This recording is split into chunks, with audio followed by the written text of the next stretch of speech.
जौनपुर शहर बरई पार बाजार नियर सोनहिता गांव माई के आगमन भइल बा। माई के दर्शन करे वाला भक्त के हम अजय यादव मधुकर सभी के हाथ जोड़ के सादर प्रणाम करत बाड़ी। ये भैया माई के अगर दर्शन करे के बात का करिए चाचा,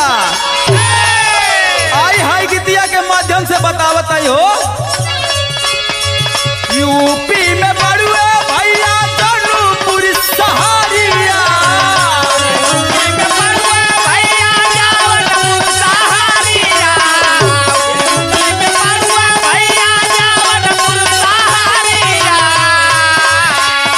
बरई पार नियर बासो नाही ता बाजारिया,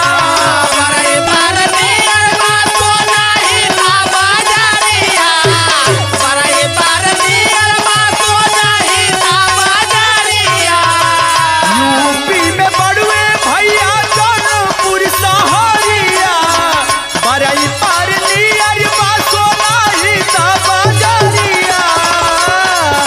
कि परगट भैली काला, कि परगट भैली काला दर्शन शीतला माई के, जय जय बोला जौनपुर आई के।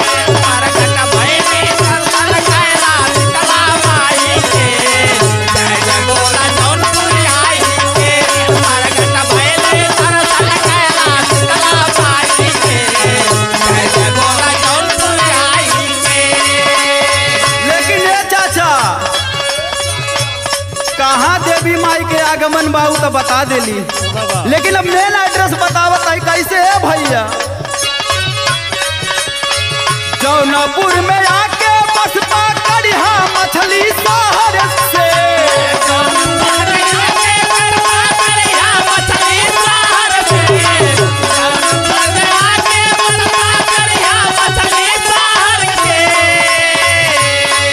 बड़ुए बाजार बरई पार में उतार के,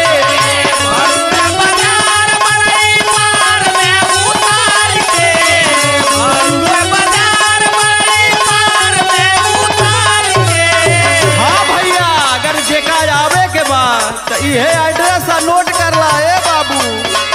जौनपुर में आके बसपा करिहा मछली शहर के, बड़ुए बाजार बरई पार में उतार के, गिरिक सामरिहा वही से, गिरिक सामरिहा वही से सुनाही ताने जाई के, जय जय बोला जौनपुर आई के।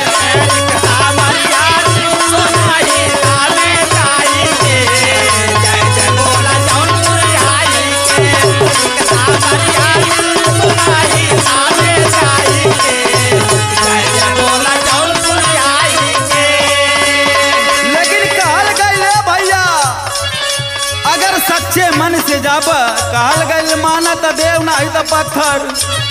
जैसे हम कहा ताड़ी अगला लाइन में कैसे कौना भाव में ए भैया, मन में भी विश्वास लेके माई लागे जाई बा,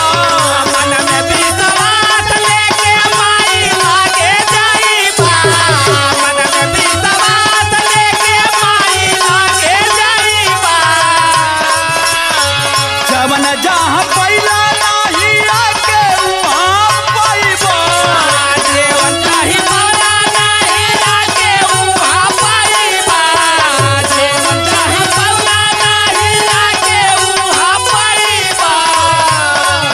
ई बहुत जरूरी बा ये भैया। अगर कौनो भी देवी देवथान जात है ओकरा से पहले मन में कौनो कचड़ा ना रहे, जहाँ जात बड़ा वहीं जा सच्चे मन से, तबे कुछ होई ना तो बाद में कहबा भगवान हमार देवी माई सुनते ना बड़ी।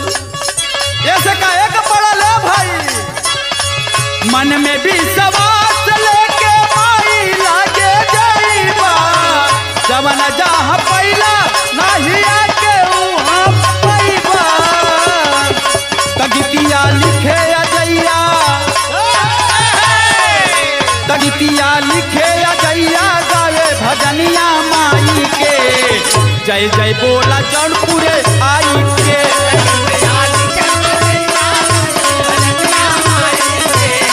Yeah.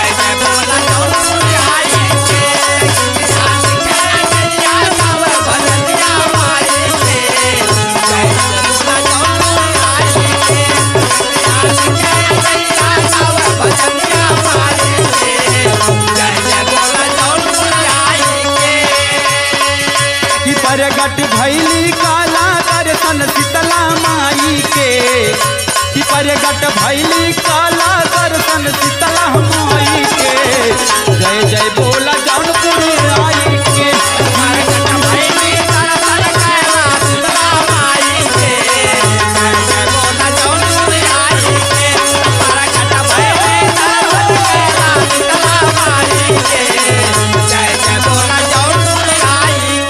एक बार प्रेम से बोलो शेरा वाली मैया की।